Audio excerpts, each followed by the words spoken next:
Bos días a todos. Comenzamos rolda de prensa do Consello, finalizado a reunión semanal de como ven sendo habitual. Os datos de onte en relación á evolución da pandemia: 8.579 casos activos en Galicia, o 1,1%. Se atopan nas unidades de cuidados intensivos, 92 pacientes, un 5% menos que na xornada anterior. 421 pacientes en hospitalización, o que supón un 4,9% do total de infectados, e o resto, 94%, 8.000, están nos seus domicilios. Lamentablemente, xa levamos 1.173 persoas falecidos con coronavirus dende o mes de marzo. En relación á situación comparada de Galicia co resto de España, seguimos sendo a segunda comunidade autónoma con menos porcentaxe de ocupación en UCI e a segunda comunidade autónoma con menos porcentaxe de ocupación en plantas de hospitalización. En UCI temos unha media de ocupación das unidades de cuidados intensivos do 13%, a media de España supera o 29%. E en relación á ocupación en planta hospitalaria, en Galicia estamos no 6%, e a media do Estado está no 12,84%. Temos unha tendencia suave de baixada da incidencia acumulada. Estamos en 272,9 a 14 días, baixando un 2,23 puntos. Seguimos, por tanto, nun momento difícil. Estamos nun momento todavía complexo. Continuamos traballando para intentar controlar os contaxios. Unha das claves sigue sendo, sin duda, as probas para detectar a propagación do virus. Onte mesmo confirmábamos no Parlamento a adquisición de 3 millóns de antíxenos que vamos a utilizar xunto coas PCRs nasofarínxeas e as PCRs en saliva, que vamos a utilizar como un instrumento adicional nos casos en que así se considere clínicamente, para poder cribar con maior celeridade as residencias da terceira idade e para tamén poder cribar determinadas poblacións e determinados colectivos, sobre todo, como levamos feito desde fai tempo, nos servizos de urxencia hospitalaria, nos puntos de atención continuada e nos centros de saúde. No que se refire a residencias de maiores, que son unha das nosas maiores preocupacións pola prevalencia da infección, vamos a seguir apostando pola detención precoz. Fomos a primeira comunidade autónoma que implementou cribados quincenais, e o que vamos a facer agora é facer un test de antíxenos cada semana.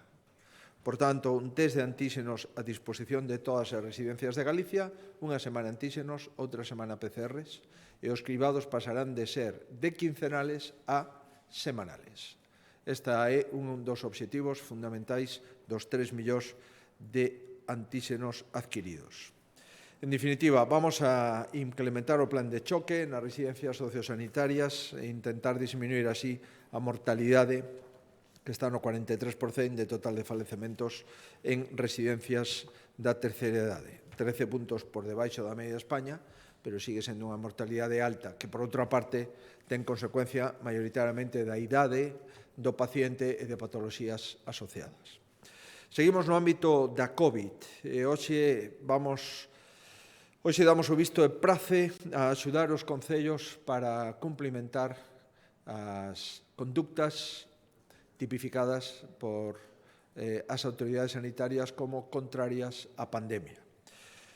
Vamos a facilitar, a través da FEGAN, a todos os concellos que o requiran, salvo as 7 cidades por motivos de capacidade propia, os procedementos para agilizar a tramitación e paliar a carga administrativa dos expedientes de sancións da COVID. A Xunta se encargará, pois, da redacción dos documentos de sanción, e os concellos só a revisar e asinar os documentos que prepare a Xunta de Galicia. Por tanto, a Xunta redactará os acordos de incoacción, realizará as notificacións, elaborará as propostas de resolución nos casos de que proceda o pagamento, e os concellos o que farán é proceder á sinatura dos documentos hacia os administrados. todos os concellos.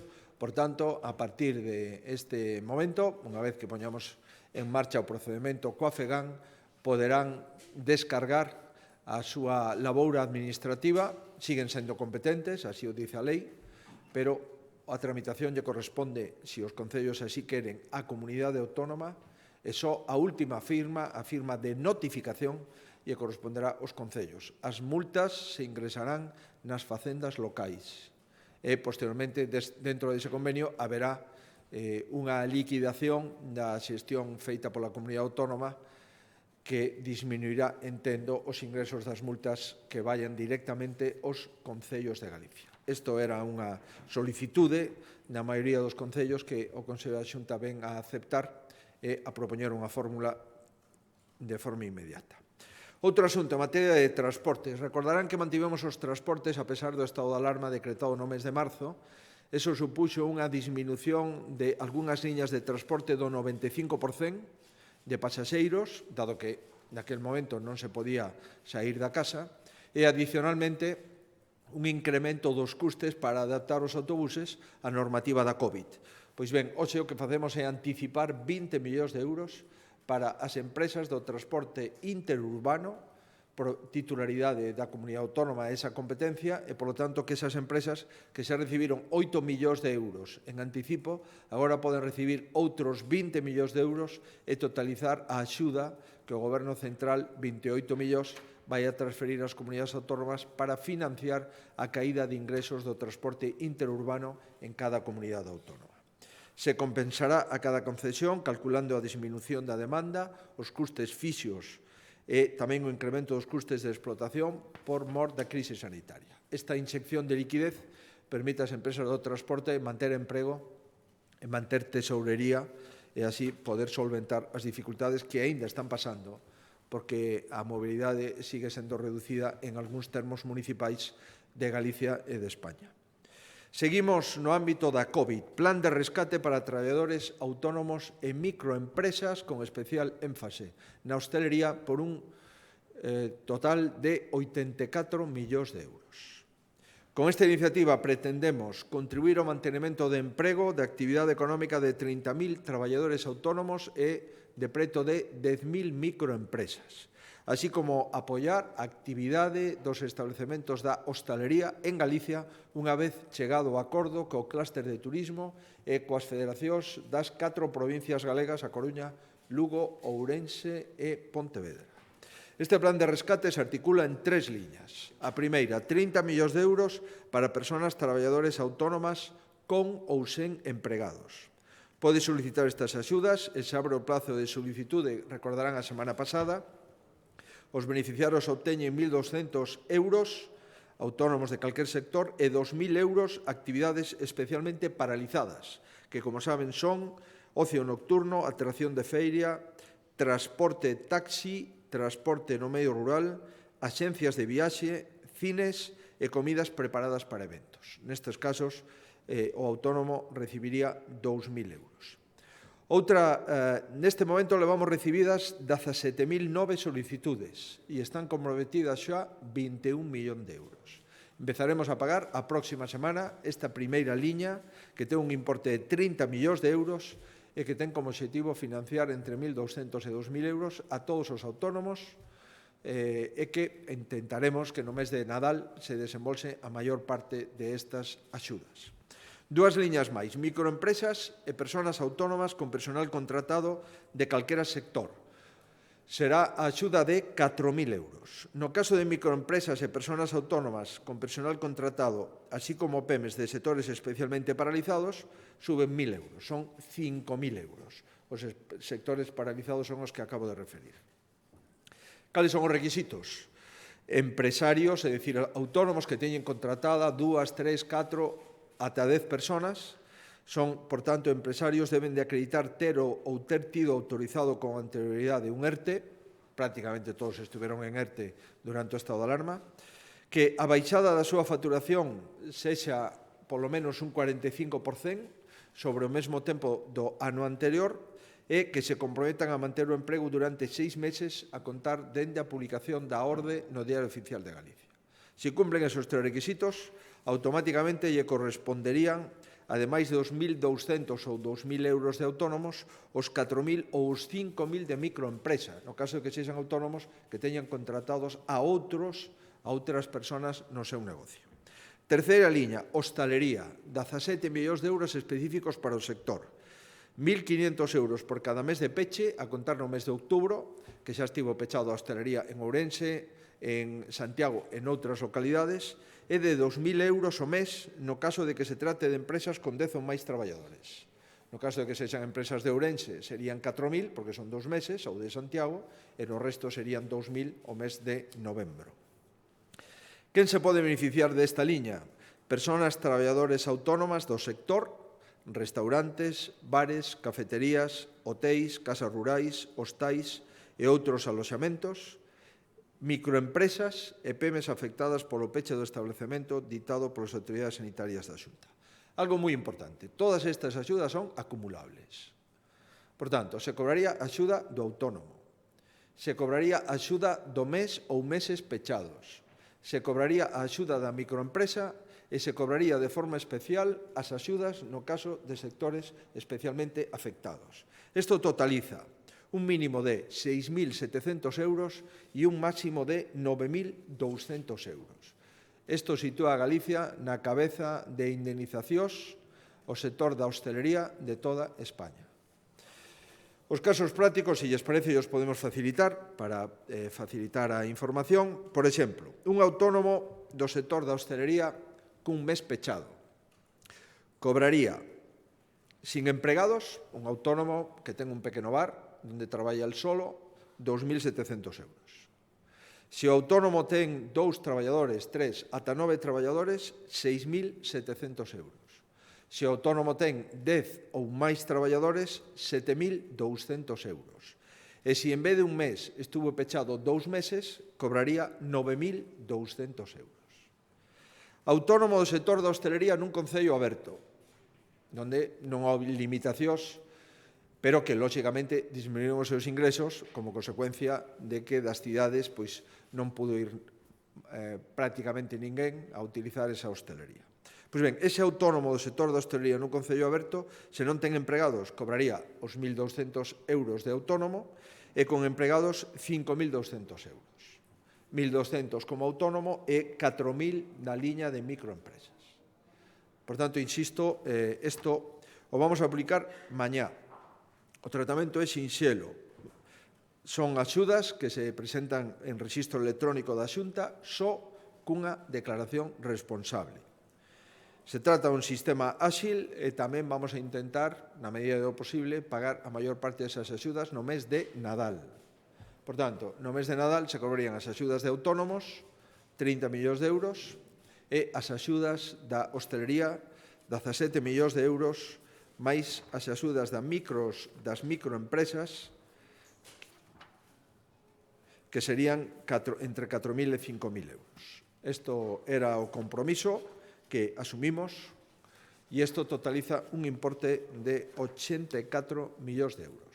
Autónomos máis hostelería, 84 millóns de euros, axudas que empezamos a partir de mañá a publicar no DOGA, outras que xa están publicadas dende a pasada semana, máis de 17.000 autónomos xa solicitados, e agora se unen as microempresas e o sector da hostelería, que a partir de mañá se publicará no Diario Oficial de Galicia. Vamos a tentar, na medida do posible, desembolsar as axudas no mes de Nadal a boa parte dos solicitantes. E, por último, seguimos no ámbito da COVID de reactivación da economía. Poñemos en marcha un anteproxecto de lei para reactivar a economía de Galicia. Estamos a falar dunha proposta normativa de simplificación administrativa que ven para quedarse, unha proposta de simplificación para o investimento de fondos europeos e unha proposta de implantación de iniciativas empresariais, tanto con fondos europeos ou sin fondos europeos, que ven a modificar o ordenamento xurídico de Galicia. Necesitamos legislar e vamos a facelo para evitar duplicidades e solapamentos en procedementos administrativos, para agilizar a tramitación de proxectos de investimentos, para ofrecer medidas de apoio a iniciativas empresariais e para agilizar a tramitación de proxectos europeos o tempo que se lles dá a máxima seguridade xurídica a esta tramitación. En definitiva, o que pretendemos é cambiar a cultura administrativa. Vamos a ver se somos capaces. Todas as crises traen oportunidades de facer unha administración máis áxil, donde a administración acompañe o inversor, donde a administración teña como obxectivo non só cumplir o procedimento, senón que ese procedimento sexa útil, e a utilidade dun procedimento é dende cando se empeza a cando se finaliza, non o procedimento, senón o investimento.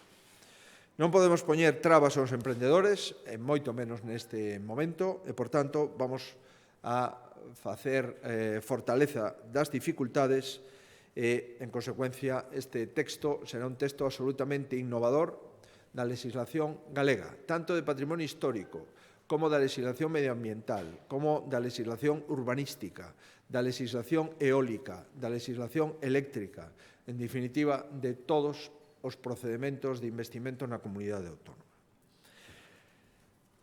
Se lles parece, explicamos 4 elementos centrais. O primeiro deles que fai fincapé no financiamento para facilitar a reactivación económica. Se recollen instrumentos específicos de financiamento para startups, emprendedores e pequenas empresas. Segundo, establecemos beneficios fiscais nas transmisións onerosas e actos xurídicos documentados que se vencellen a adquisición de inmobles que se utilicen para investimentos empresariais nas zonas pouco poboadas e áreas rurais de Galicia. Estamos falando do 92% do territorio. Nese caso, haberá unha exención do 100% do imposto de transmisións patrimoniais e do impostos de actos xurídicos documentados. E no caso de que esos investimentos se produzan nas cidades, a exención será do 50% do imposto de transmisións e do imposto de actos xurídicos documentados. Estamos falando de adquisición de inmobles vencellados a iniciativas empresariais. Tamén se reducirá os custes do imposto de actos xurídicos documentados nos documentos notariais para formalizar as adquisicións, as agrupacións, as agregacións e as declaracións de obra nova de todos esos edificios, de todos esos investimentos de carácter empresarial. Como saben, en Galicia xa hai unha exención de ambos os dous impostos para adquirir inmobles de carácter rústico ou forestal. Ahora se trata de edificar ou de construir naves ou calquer outro tipo de instalación empresarial. Por tanto, axudas ao financiamento e exencións de impostos. Segundo, simplificar a tramitación. A tramitación será máis sinxela a obtención de licencias de edificación e rehabilitación con medidas que, ademais, suporán unha reducción dun terzo sobre os prazos actuais. Pretendemos que os concellos da comunidade autónoma dean licencias entre 30 días e 15 días si os cidadáns solicitan esa licencia a través de empresas certificadoras que os propios concellos habiliten o efecto. No que se refire á Administración Pública Autonómica, o prazo xeral para a tramitación de procedementos será de 3 meses, entendendo que se no plazo de 3 meses non hai un informe definitivo, se entende silencio positivo, salvo que estableza un prazo distinto unha legislación básica do Estado. Por conseguinte, en todo aquilo que nos corresponde tomar decisións e non hai un plazo da legislación básica do Estado, temos 3 meses para contestar. Se non contestamos, se entende aceptada, tramitada favorablemente a solicitude de informe ante calquer órgano da Administración autonómica. Cando sexa necesario solicitar varios informes, o órgano competente pedirá a emisión de todos eles simultáneamente. Se establecerá a posibilidade de que os informes sectoriais non teñan carácter sucesivo, senón que se estude o proxecto en todos os departamentos da Xunta ao mesmo tempo. A toda agora, se había un informe de augas, se pedía augas e depois iba a patrimonio. Antes de que augas emitira o informe, patrimonio non podía emitir o seu. Se depois tiña que volver a urbanismo, pois necesitábamos o informe de augas, de patrimonio e de urbanismo. Agora, as solicitudes de informe se despachan de forma simultánea e as direccións de urbanismo, de augas e de patrimonio estudan en tempo real e simultaneamente o expediente, sabendo que teñen 3 meses para emitir ese informe sectorial ou informe preceptivo da comunidade autónoma, e no caso de que non sexan capaces de facelo, pois terán que asumir que o silencio é positivo, coa responsabilidade do órgano administrativo que corresponde. Terceiro asunto, medidas de apoio á implantación de novas iniciativas empresariais. Vamos a crear un sistema de atención ao investimento. Cada investimento terá un seguimento e un protocolo de atención. A tal efecto, publicaremos catálogos por sectores de actividade onde se recollan os trámites administrativos que se exixen en cada procedimento, así como formularios, modelos de solicitude, en definitiva, protocolizar con catálogos, con modelos, calquer xestoría ou calquer cidadán que quera relacionarse coa comunidade autónoma, pois verá, este procedimento ten este catálogo ten estes requisitos e a solicitude para iniciar o procedimento é este formato. E tamén vamos a reforzar a oficina Done Business Galicia para o acompañamento e tramitación de proxectos industriais estratégicos ou iniciativas empresariais prioritarias, que son as dúas modalidades que vai a tutelar a oficina Done Business en función de número de postos de traballo creados e en función de investimento. E, por último, a cuarta cuestión que inspira este proxecto é o Fondo de Recuperación. Figurará unha serie de normas que serán de aplicación na planificación, programación, xestión e control dos recursos económicos que teñamos a través dos fondos Next Generation. Se reforza a Comisión Interdepartamental do Next Generation, que recordarán que está presidida polo vicepresidente segundo, que forman parte de todas as consellerías, e nos comprometemos a remitir de forma inmediata, mañá mesmo, ao Comité de Expertos da Xunta de Galicia e o Diálogo Social este anteproxecto de lei para que teñamos os seus propostas, as súas referencias e que poda entrar na Cámara a través do grupo parlamentario maioritario antes do día 7 de Nadal, que é o prazo para poder ter ese proxecto de lei, se se cumplen todas as previsións, a última semana do mes de febreiro, para que este activado cando empecemos a recibir España os fondos europeos. Estamos a falar, por tanto, unha norma que crea un marco idóneo para a implantación de proxectos empresariais, para a chegada de emprendedores e que vai a quedar. Evidentemente, os fondos Next Generation nos impulsan a tomar esta iniciativa, pero, como comprenderán, é unha norma que vai a quedar. Vai haber un estrés administrativo, sin duda, vai haber unha enorme tensión administrativa, o sabemos. Sabemos perfectamente que hai unidades da Xunta de Galicia que van a ter que acudir a axudas externas durante algún tempo e sabemos que agora traballamos sin rede. 3 meses, 90 días, e temos que decidir. Ou ben, antes dos 3 meses, aceptar ou denegar a solicitude, ou, despois dos 3 meses, todas se entenden aceptadas. Por darlles un dato dos grandes expedientes que se tramitan na comunidade autónoma, como digo, 3 meses é a norma xeral, hai expedientes que é imposible porque hai legislación básica aplicable. Por darlles un exemplo dos expedientes máis longos que se tramitan na comunidade autónoma. Un proxecto de xeración eléctrica nun polígono industrial por plazos serían 28 meses. Agora será máximo un ano. Un parque eólico na actualidade tardaría aproximadamente 2 anos. Agora ten que tramitarse nun prazo máximo de un ano. 39 meses é o que se tarda de media nunha liña eléctrica de transporte. Agora nos comprometemos un máximo de 12 meses. Estos son os grandes proxectos de 2-3 anos.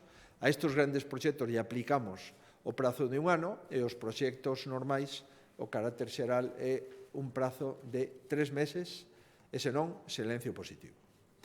Ben, seguimos con outros asuntos xa non relacionados coa COVID directamente. Relevo na Consellería de Medio Rural cesa Tomás Fernández Couto como director xeral de Defensa do Monte.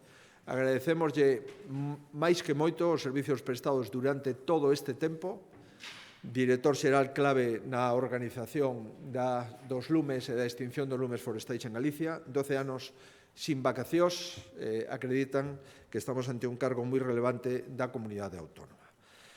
Algo que seguro que sabe cal é o réximen de un director xeral de extinción, Manuel Rodríguez Vázquez, que asumirá o cargo, nacido en Ferrol, titulado en Enxeñería Técnica de Explotacións Agropecuarias, foi director da Axencia Galega de Calidade Alimentaria e leva toda a súa vida profesional no ámbito do medio rural, da Consellería de Medio Rural. Antes de ser director de Agacal, era o xefe territorial da Consellería de Medio Rural na provincia da Coruña. Seguimos hablando de lumes, 11 millóns de euros xa para destinar como expediente anticipado de gasto a axudar os concellos na campaña de lumes 2021. Ademais, subvencionamos os concellos con 388.000 euros máis os convenios que tiñamos suscritos da campaña anterior polo incremento do gasto da COVID e adiantamos 10,6 millóns de euros, o 90% de esos 11 destinados para motobombas municipais, desbroces e limpezas preventivas e contratación de brigadas municipais de vigilancia, prevención e loita contra os lumes. Por lo tanto, este é un dos primeiros expedientes que podemos tramitar como anticipado de gasto unha vez que as contas están no Parlamento. Pasamos da Consellería de Medio Rural á Consellería do Mar e facemos un convenio coa lonxa de pescadores do Concello de Baiona, La Anunciada, é como se chama a lonxa. Facemos unha acción piloto, destacar o patrimonio cultural e natural da zona e atraer turismo costeiro cunha maior promoción de Galicia na Eurorrexión. Instalaremos na lonxa televisións, paneis, cartéis informativos, sinalizaremos o espazo onde poden estar os visitantes. Tamén haberá un sistema de videovigilancia para asegurar a seguridade da lonxa e, en definitiva, é unha experiencia piloto para ver como resultaría monitorizar esa lonxa e poder interactuar cos visitantes sin poñer en prexuízo a seguridade da lonxa e, por suposto, tamén a manipulación correcta de todos os produtos da mar. Estamos preocupados pola ocupación de vivendas en Galicia. Levamos traballando algún tempo, as nosas competencias son limitadas. Levamos con algunha reunión coas forzas e corpos de seguridade, coa delegación do Goberno e agora chegamos a unha conclusión. Vamos a axudar a todos aqueles que teñen ocupada a súa vivenda, se sexan propietarios ou arrendatarios ou usufructuarios. E a tal efecto asinamos un convenio co Consello Galego da Avogacía para asesoramento gratuito a calquer persona, a calquer familia que ve ocupada a súa vivenda. Abrimos un sistema de consultas en línea. Os propietarios poden, mediante a web, solicitar ao Colexio de Abogados ao seu asesoramento e o letrado de garda ten un plazo máximo de 48 horas para respostar. E tamén poñemos a disposición un teléfono en horarios de luns a vernes e sábados pola mañá para calquer tipo de consulta telefónica e damos cada 3 meses o Colexio terá que remitir un informe sobre as consultas atendidas e o Colexio tamén elaborará unha guía informativa desde o punto de vista xurídico para concretar as actuacións que teñen que plantexar esas familias. En definitiva, se trata de asesoramento gratuito a todos os afectados que actualmente ou no futuro se vexan ante unha ocupación ilegal da súa vivenda, xa como propietarios ou como arrendatarios.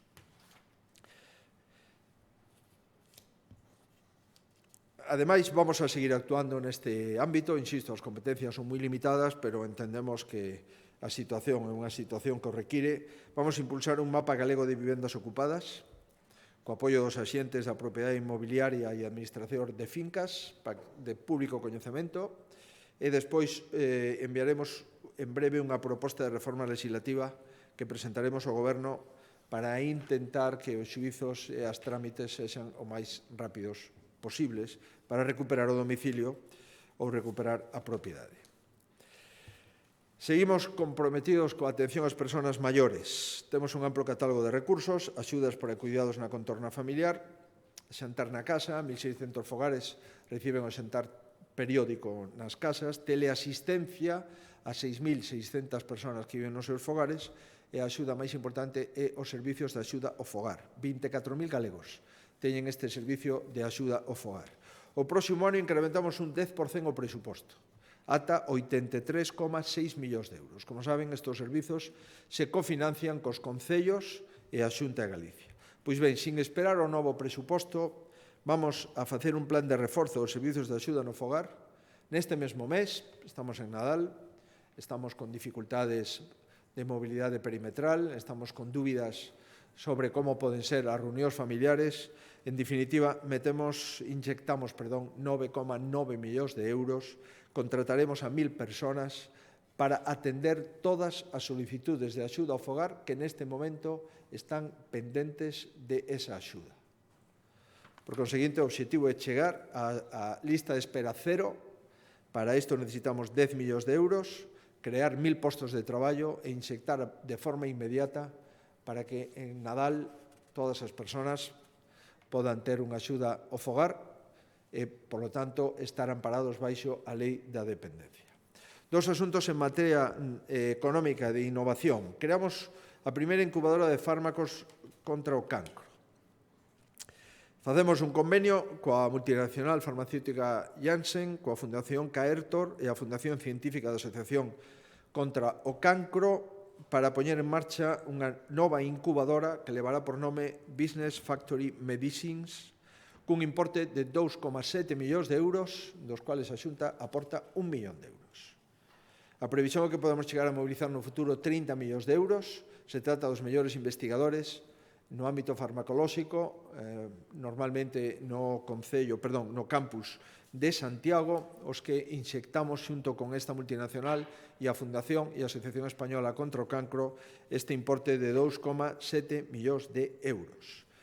Vamos a intentar captar iniciativas de interés internacional, a incubación de alo menos 5 proxectos e xerar resultados que podan ser protegidos mediante patentes. Esta é a primeira incubadora para produtos farmacolóxicos contra o cancro.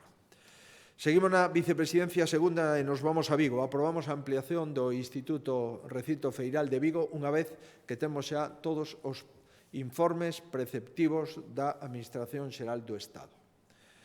Aprobamos, pois, unha inxección de 7,650.000 euros para 5.000 metros cuadrados de ampliación do IFEBI en Vigo. Finalizamos, por fin, como saben, tivemos que acudir á Lei 3, como consecuencia de que non hai Plan Xeral de Ordenación Urbana. Isto nos levou a ter que solicitar informes e ter emitidos 13 informes sectoriais. Os da Comunidade Autónoma se emitiron todos no prazo dun mes. Acabamos de recibir fai uns días o último informe da Administración Xeral e aprobamos o proxecto a semana pasada na Comisión Superior de Urbanismo e no primeiro Consello aprobamos a licitación desta obra. Lo licitaremos de forma inmediata, unha vez que o Concello de Vigo facilite os terreos para poder licitar a obra e poder construir esa ampliación do pabillón e posibilitar as ferias internacionais de Conxemar, Navalia ou cualquier outro evento de impacto comercial expositivo en Galicia. Pasamos á mobilidade. Como saben, estamos diseñando a área de transporte de Galicia. É un proceso de unha emenda á totalidade do transporte en Galicia. Finalizaremos entre o ano 21 e o ano 22 e necesitamos prorrogar as áreas de transporte metropolitano de Galicia ata que entre en vigor o modelo definitivo da área única de transporte na Comunidade Autónoma. E a tal efecto vimos a prorrogar os acordos das áreas metropolitanas de Lugo, Ferrol, A Coruña e Santiago. No Concello de Lugo, 9 concellos conforman a área metropolitana. A Xunta de Galicia investirá 326.000 euros en 4 anos. Anualmente a Xunta 81.500 euros e os 9 concellos 19.000. Dende que se implantou este sistema de transporte, se incrementou un 27% o transporte de viaxeiros e bonificamos 1 millón de viaxes. 7.300 veciños teñen a tarxeta e 1.300 rapaces de menos de 21 anos están utilizando de balde os transportes interurbanos na área de Lugo. Nos vamos a Ferrol. 11 concellos conforman a área, investimos 3,7 millóns de euros nos vindeiros 4 anos por parte da Xunta. 927.000 euros o ano a Xunta e os 11 concellos restantes 353.000. Entre o ano 17 e 19 aumentou un 10% o número de viaxes. O ano pasado a cifra de viaxes bonificadas foi de 2,650.000 viaxes. Tarxeta de transporte metropolitano en Ferrol, número de beneficiarios 71.400, cun aforro medio de 1.000 euros o ano, e que un pouco máis, 1.200 euros o ano por FEBE, e 9.600 menores de 21 anos viaxen de balde, e a Xunta, como digo, vai a renovar tamén o convenio con FEBE en Renfe. Área de transporte metropolitano da Coruña. Se integran 17 concellos. A Xunta invirte 15,2 millóns de euros. 3,8 millóns de euros anuais e o resto dos concellos 1,2 millóns de euros anuais. 17 concellos, 1,2 millóns, Xunta de Galicia 3,8 millóns. O plan ten incrementado máis dun 30% o uso de transporte público, 56 millóns de viaxes bonificados dende o inicio do plan, 160.000 veciños da área con tarxeta de transporte metropolitano, un aforro anual de 1.000 euros e 22.000 mozos de menos de 21 anos están coa tarxeta Xente Nova que acredita a gratuidade do transporte interurbano. E finalizamos en Santiago, 18 concellos, 5,3 millóns de euros en 4 anos, a Xunta 1,3 millóns de euros cada ano, os 18 concellos integrantes 441.000. En Santiago se incrementou o transporte público un 62%, e dende a súa posta en marcha bonificamos 17 millóns de viaxes en transporte público. 73.700 veciños da área de Santiago teñen tarxeta de transporte metropolitano, aforran unha media de 1.000 euros o ano e 12.000 mozos de menos de 21 anos na comarca de Santiago viaxan gratis na tarxeta Xente Nova. En definitiva, temos que prorrogar estes convenios ata que no ano 22 fagamos xa un único sistema de transporte público en Galicia e automáticamente estes convenios se subsumen, se integran no convenio definitivo. Finalizamos con unha importantísima infraestructura sanitaria, licitación do novo Hospital Público de Montecelo. Vamos a facer un hospital para os próximos 50 anos que dé servicio aos 300.000 habitantes da área que viven en 25 municipios da coroa metropolitana da cidade do Lérez. O Goberno galego acaba de utilizar unha contratación por importe de 130 millóns de euros e un plazo de execución de 3 anos e medio. Pensamos que a mediados do ano 21 podemos comenzar a obra. Incrementamos 15 millóns de euros o investimento no hospital e vamos a construir en dúas fases. A primeira fase, 130 millóns de euros, un edificio hospitalario de 10 plantas e 91.600 metros cuadrados. É un novo inmoble onde vamos a centralizar as urxencias, as unidades de cuidados intensivos, a hospitalización con ingreso e as especialidades de maior complexidade. Nunha segunda fase, finalizado este edificio de 130 millóns de euros, acometeremos a remodelación dos edificios preexistentes, é dicir, dos actuais edificios do Hospital de Montecelo por un importe de 25 millóns de euros. O resultado será 120 camas máis, pasar de 600 a 720, e preto do 60% de cuartos individuais.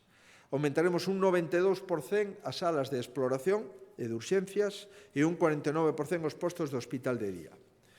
Pediatría e os cativos terán salas de xogos, biblioteca e sala de cines. Contaremos, ademais, con novos servizos, UCI pediátrica, nova unidade de traballo de parto e recuperación do bloque obstétrico, nova área de medicina nuclear, unidades de endoscopia multidisciplinar, diagnóstico biolóxico, etc.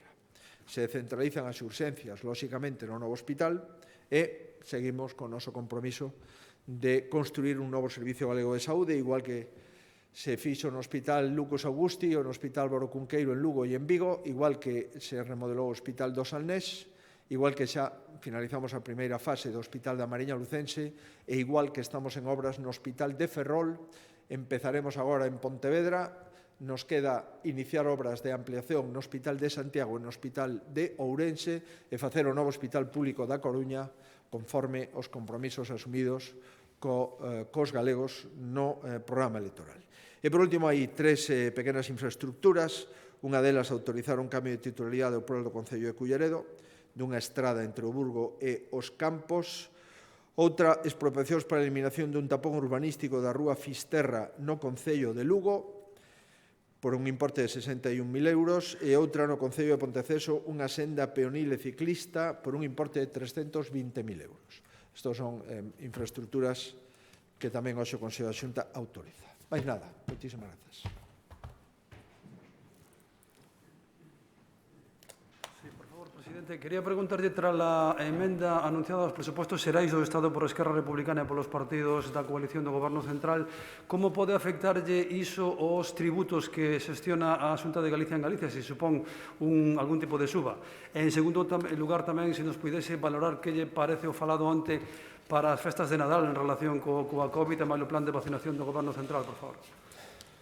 Ben, en relación con ese sorprendente acordo entre o Partido Socialista e Esquerra Republicana de Cataluña para manipular as políticas fiscais das comunidades autónomas, pois nos parece cando menos llamativo. Llamativo que defender un sistema federal, que é o que defende o Partido Socialista, ou defender un sistema independentista, que é o que defende a Esquerra Republicana de Cataluña, pois pacten tocar autonomía fiscal e tributaria de terceiros, é dicir, de comunidades autónomas. Nós vamos a proseguir coa política de rebaixa de impostos. E non rebaixamos máis os impostos porque non podemos. Por conseguinte, nós vamos a seguir coa rebaixa do 99,9% no imposto de sucesións, no imposto de doazós, con impostos cero no rural. Acabamos de baixar impostos agora tamén para establecementos empresariais en Galicia, e o noso obxectivo é seguir coas tasas universitarias máis baratas do Estado e co transporte público gratuito a menores de 21 anos. Por tanto, a nosa política fiscal vai a seguir sendo unha política de impostos para rebaixalos, non para aumentalos. Eso é o que eu podo dicir neste momento. Descoñezo, en todo caso, como pode un goberno central pactar con un partido independentista as políticas fiscais do resto das comunidades autónomas. É xustamente o mundo ao revés. E en relación cos... a segunda cuestión, perdón...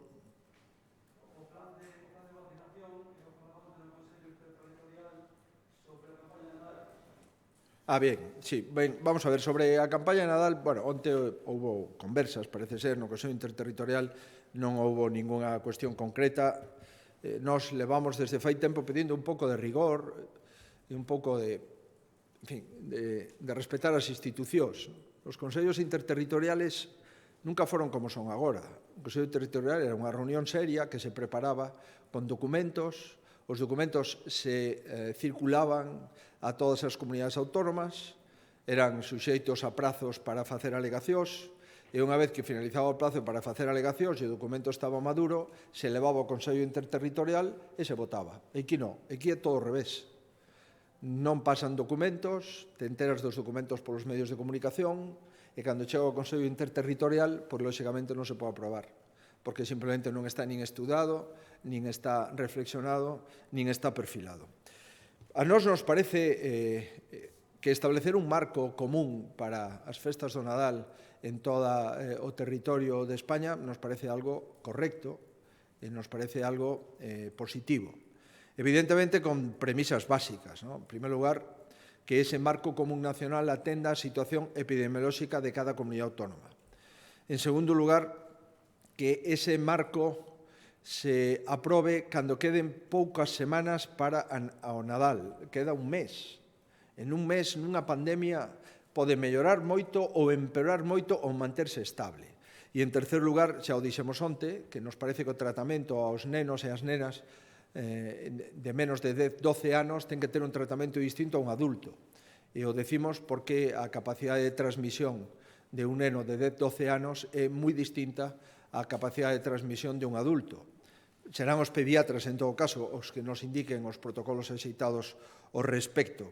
E con todas esas cautelas, pois esperemos a ver se se pode facer algunha proposta seria, que sexa un marco común e que cada comunidade autónoma, en función da súa situación epidemiolóxica, o plantexe. E, en cuarto lugar, nos parece que temos que enfocar moi ben a diferencia entre sumar personas a sumar unidades de convivencia. Si o Ministerio fala de 6 persoas e resulta que son 3 familias de 2, 3 familias distintas, estamos sumando 3 unidades de convivencia. E, sin embargo, si temos 2 familias de 6 persoas, a pesar de que serían 12 en total, serían 2 familias de convivencia. Co cual, o risco é menor entre 12 persoas que pertencen a 2 familias que entre 6 persoas que pertencen a 3 familias. Por conseguinte, vamos a intentar, en fin, orientar estes documentos non con cuestións simplemente que se lle ocurren a cada quen, senón pois cunha metodoloxía e cunha literatura científica mínima, porque levamos un ano de pandemia escaso, pero con un mínimo de literatura científica para poder acertar. Sí, presidente, 2 preguntas. Una con respecto a la armonización de tributos de la que hablaba ahora el compañero. ¿La cree necesaria o cree que debería hacerse cuanto antes? Porque el Gobierno dijo que la reforma fiscal se iba a aplazar, pero ahora dice que se abordaría el próximo año. Mire, nosotros nos hemos pronunciado ya hace mucho tiempo en relación a este asunto o a asuntos similares. Primero, no hay autonomía política sin autonomía financiera. Y para tener autonomía financiera tiene que haber determinados grados de autonomía fiscal en las comunidades autónomas. La segunda reflexión es que las comunidades autónomas que cumplen el déficit público que pactamos en el Consejo de Política Fiscal, las que no incrementan la deuda pública por encima de lo acordado y las que cumplen la regla de gasto, tienen que tener una autonomía fiscal superior a aquellas comunidades que tienen un déficit disparado, una deuda pública disparada y que en definitiva no cumplen las reglas de consolidación. No tiene mucho sentido que comunidades autónomas endeudadas que no cumplen el déficit público puedan rebajar los impuestos de forma continuada y otras más austeras no puedan rebajar esos impuestos. Por consiguiente, insisto, grados de autonomía fiscal los vamos a seguir defendiendo, mayor autonomía fiscal para aquellas comunidades autónomas como Madrid, Galicia, Canarias, que tiene un cumplimiento razonable de todas las reglas fiscales y, si se quiere hablar de armonización de algunos impuestos, hagamos una armonización a la baja. Pongámonos de acuerdo a ver con qué intensidad podemos bajar los impuestos. Y eso me parece razonable. Ahora bien, si lo que se pretende es hacer una armonización al alza, eso no es una armonización de impuestos, eso es una subida de impuestos. Que tengamos impuestos en unas horquillas similares en las comunidades autónomas me parece razonable. Que el objetivo de esas horquillas sean bajar los impuestos me parece razonable. Pero si lo que se pretende es que Esquerra Republicana de Cataluña y el Partido Socialista le digan a las comunidades cumplidoras, como Madrid, Canarias, Galicia, Andalucía, que tenemos que subir los impuestos porque no le llega a la Generalitat de Cataluña, comprenderán ustedes que eso no lo vamos a aceptar. Y la última. Esta mañana le escuchamos hablar del concepto burbuja familiar. ¿Podríamos definir, limitar ese concepto burbuja en cuanto a convivientes, núcleos familiares? Bueno, se entiende por burbuja familiar aquellas personas que conviven de forma continuada, de forma conjunta. Si en una casa pues, conviven 4 personas, esas 4 personas que comen juntos, que desayunan juntos, que están en una casa de forma conjunta, de forma continuada, eso es una burbuja familiar. Cuando esas 4 personas se juntan con otras 5 personas que también forman una única familia que convive de forma continuada junta, suman 9. Eso es mucho más seguro desde el punto de vista epidemiológico que 6 personas, considerando 6 personas de 6 familias distintas. Por consiguiente, insisto, tenemos que ser muy cautelosos y muy precisos para disminuir los contagios sin perjudicar el número de personas que pueden acudir a una cena familiar, siempre que el número de personas provenga de pocas unidades familiares, de pocas burbujas familiares y, además, si escuchamos a los pediatras, probablemente muchos de ellos nos indiquen que niños de menos de 10 años pues, tienen un factor de contagio inferior a adultos y, por consiguiente, deberíamos también de tener una metodología para esos niños, sobre todo para aquellas familias que tienen niños y que no deberíamos de perjudicarlas. Una familia con 4 hijos resulta que no podría comer con nadie. A mí me parece que eso no es muy razonable, impedir que una familia con 4 hijos y los 2 miembros, padre y madre, no puedan relacionarse con nadie durante toda la Navidad. Pero esas 9 personas procedentes de 2 núcleos familiares distintos serían no convivientes y estamos escuchando que los expertos recomiendan que, a poder ser convivientes, se reúnan en Navidad. No, por supuesto que a poder ser son convivientes, pero digo que la norma decía, la recomendación era 6 personas como máximo, de conviviente o no conviviente, máximo 6. Y yo digo que máximo 6 de 2, 2, 2, 3 familias distintas tiene más riesgo que 12 de 2 familias. Es lo que intento decir. Sí, presidente, sobre ese asunto, vostede defende unha unidade de criterio para todo o Estado. Defendería tamén, se pode a Xunta manter esas normas, unha unidade de medidas para o Nadal, para Ponte, para os próximos días, independentemente da situación epidemiolóxica por cidades, que agora sí que se está diferenciando. No, eu intentei trasladar que me parece que debe haber un marco común con 3 ou 4 consideracións. A primeira delas é a situación epidemiolóxica de cada territorio.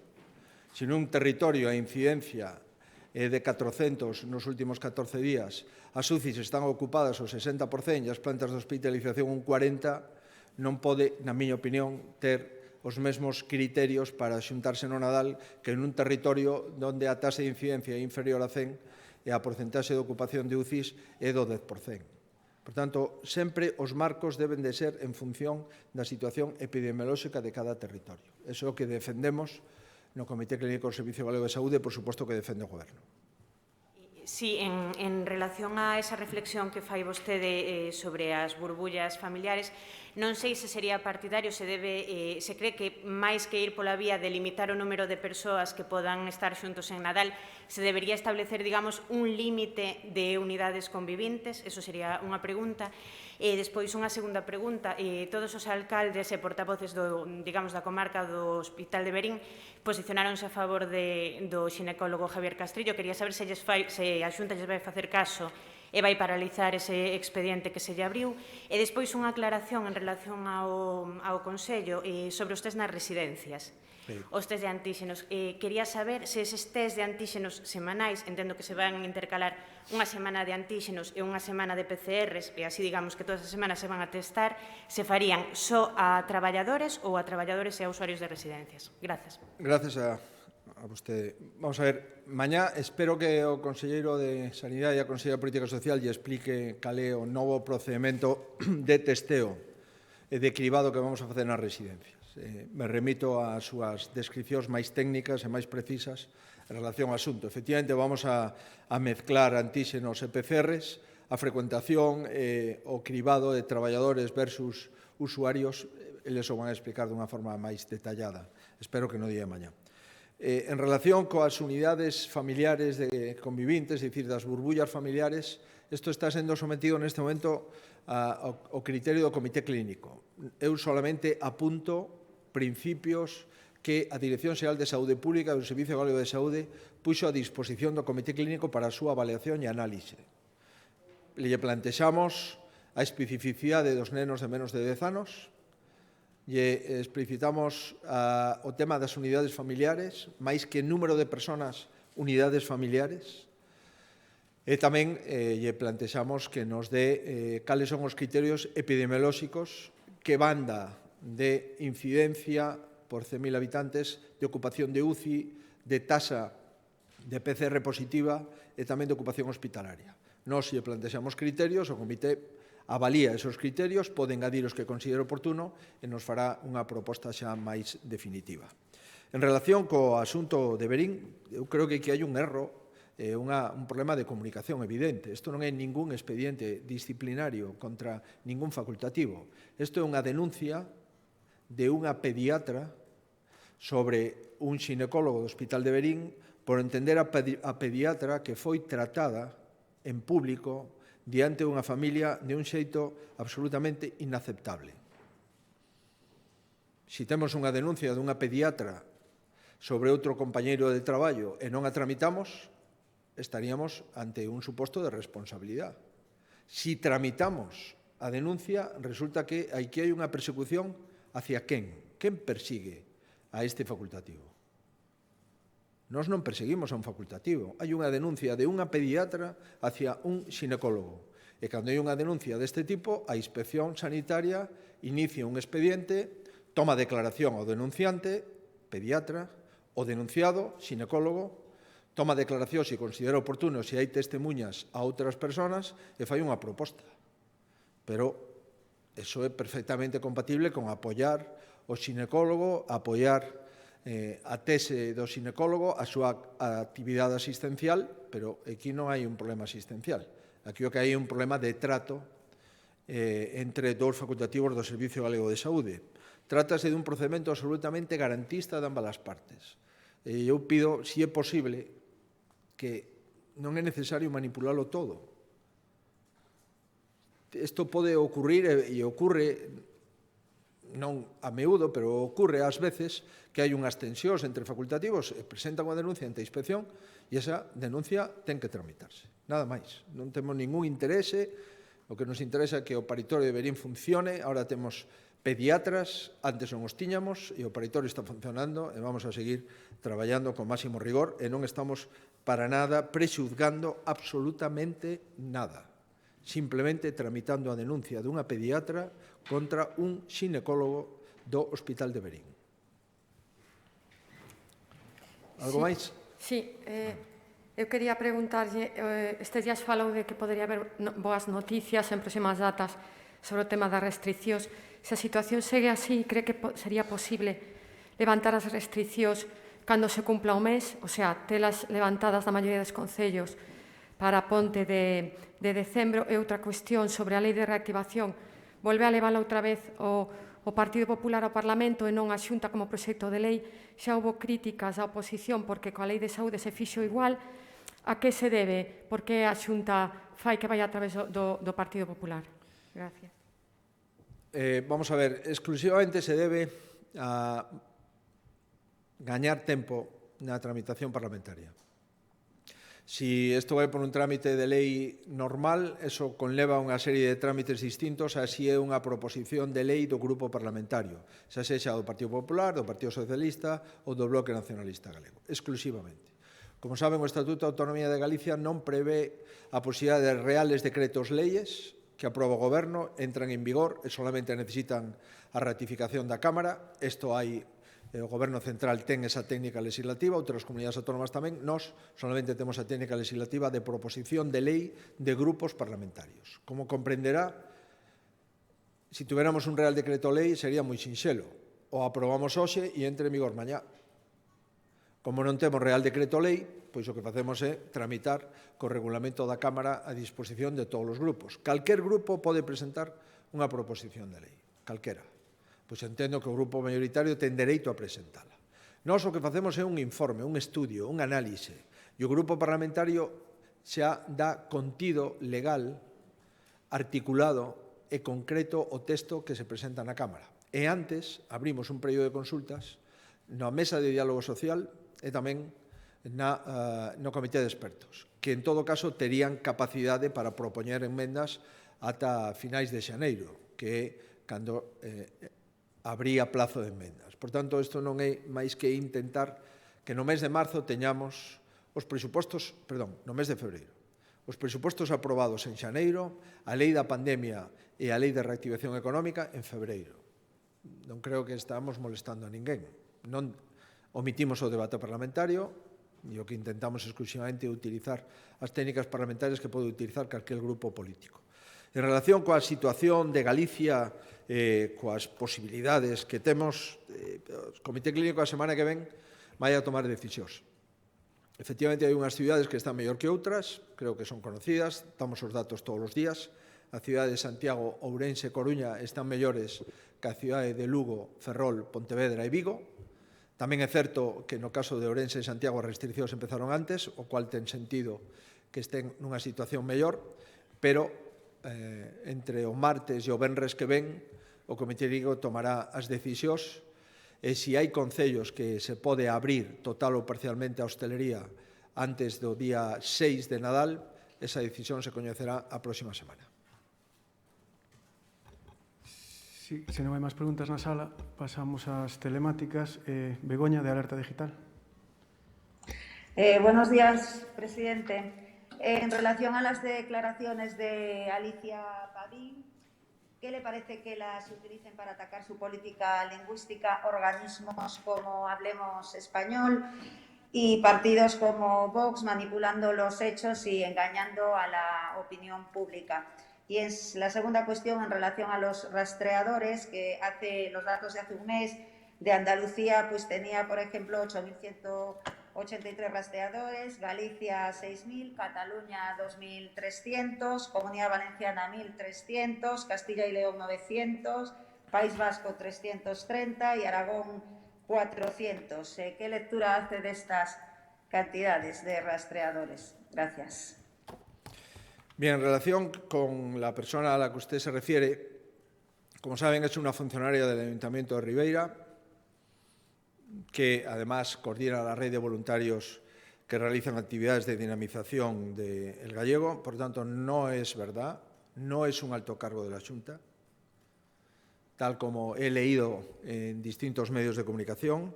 No ha expresado, en consecuencia, ninguna opinión del Gobierno gallego y, por tanto, lo que ha expresado es una opinión personal que inmediatamente aclaró y matizó. Y es lo que puedo trasladar. La opinión del Gobierno gallego es muy clara y conocida. Todos los ciudadanos en Galicia se pueden expresar en castellano o en gallego. Pueden dirigirse a la Administración Pública en castellano o en gallego.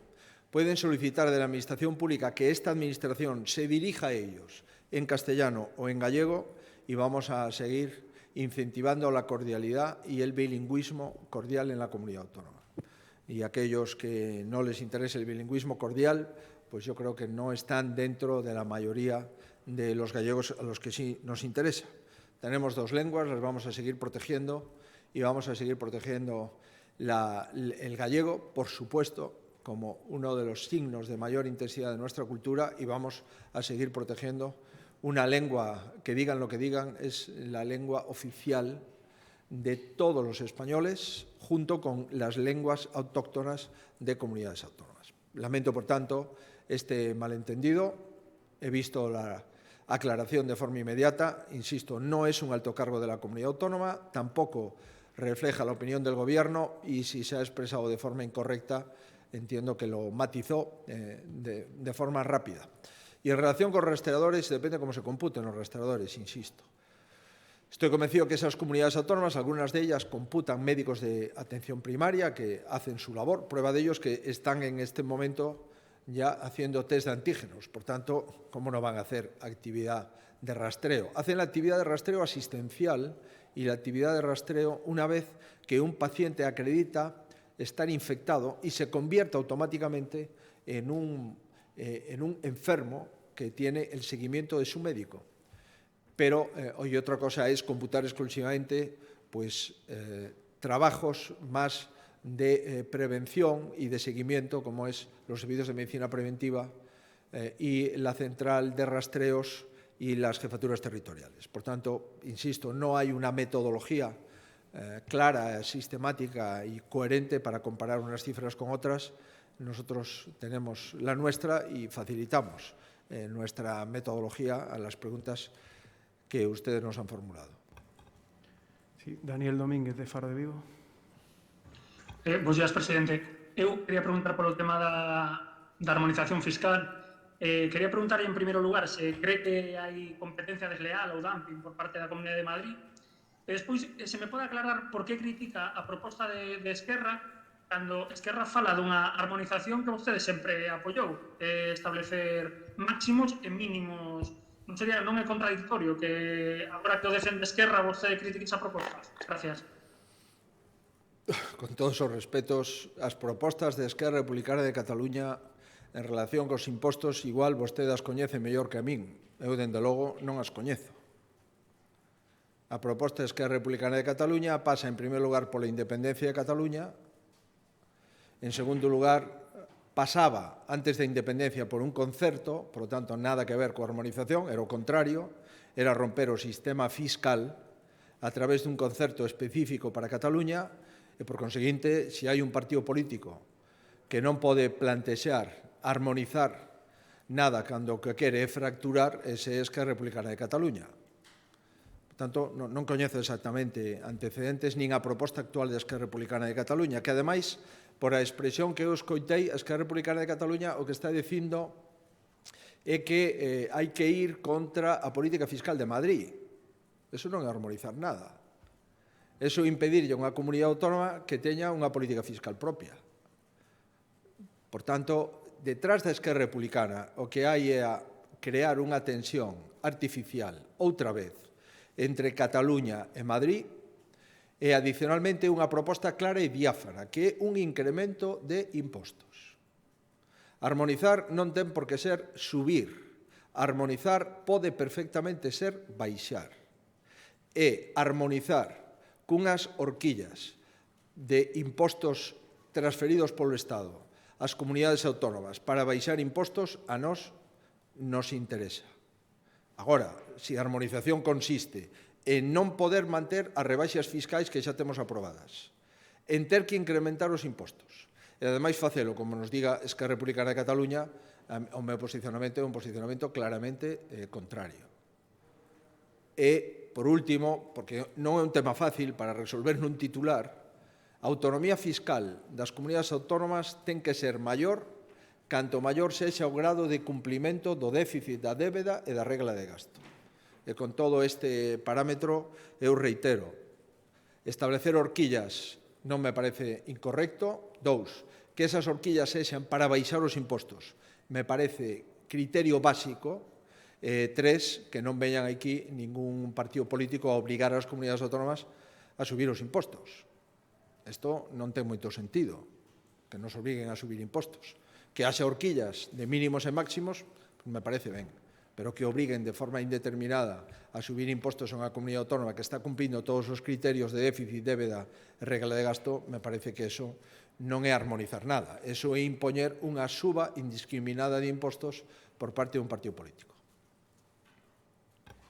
Sí, Úrsula Lorenzo, de Antena 3. Hola, buenos días.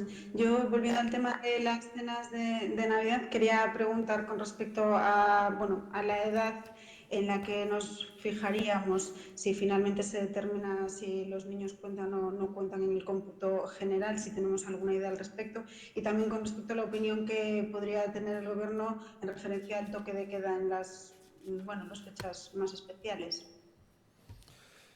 Bien, en relación con los niños, yo espero que la Sociedad Española de Pediatría o los pediatras consultados en cada comunidad autónoma nos digan la franja de edad en la que todos los casos que hemos tenido hasta la fecha, tanto en la primera ola, cuando los colegios estaban cerrados, como en la segunda ola, cuando ya guarderías, primaria, secundaria, formación profesional están abiertos, pues con esos índices, más otros índices que se puedan ver en Asia o en Norteamérica, buscar una edad. Por la información que tenemos, nos parece que en los entornos de 10 años los niños tienen una capacidad de contagio bastante inferior a un adulto. Y, por tanto, esa es nuestra propuesta, someter a debate que los niños de menos de 10 años no cuenten desde el punto de vista del número de personas que puedan estar en una comida o en una cena navideña. Esa es nuestra propuesta. Y en relación con los toques de queda, creo que debemos de ser prudentes. Todavía queda mucho tiempo para la Navidad. Hoy creo que es el día 26, pues queda un mes menos 2 días para el 24. Y, por tanto, vamos a ver cómo evoluciona la situación en cada comunidad autónoma y en cada territorio, ¿no? Hay comunidades autónomas que están bajando mucho, hay comunidades autónomas que no solamente bajan la incidencia, sino la ocupación de UCI y de hospitalización, que para mí es determinante esos dos indicadores, y por tanto iremos viendo si el toque de queda se debe de mantener a las 23 horas o, como dice el Gobierno, 3 días a la 1 de la madrugada, otros dicen a las 12. Yo la verdad es que prefiero, si no le importa, ser un poco más prudente, ver cómo estamos al día 15, 18, 20 de diciembre y ahí hacer una propuesta. Sí, última pregunta. Alberto, de Nos Diario. Sí, boa tarde, presidente. Quería preguntar de cara a ponte de decembro, que queda menos unha escasa semana, se Galiza vai seguir alerta, se pola contra vai haber un cambio de criterio, vai se fechar, sobre todo tendo en conta que a diferencia de outros días festivos que houve no mes pasado, pois, por exemplo, Castela e León ainda non decidiu se estará aberta ou se fechará, non? Grazas. Grazas. Desde logo entendín que Castela e León estaba pechada, pero confirmarei ese dato que vostede me dice, a ver se si todavía non está. Eu creín que estaba pechada Castela e León. Non se escoita, Alberto. Sí? Sí. Non, me decías algo? Sí, aínda non está confirmado de que vai a fechar na ponte de decembro, Castela e León. Vale. Pois vamos a actuar en consecuencia. Estamos, efectivamente, Asturias, Castela e León e Norte de Portugal.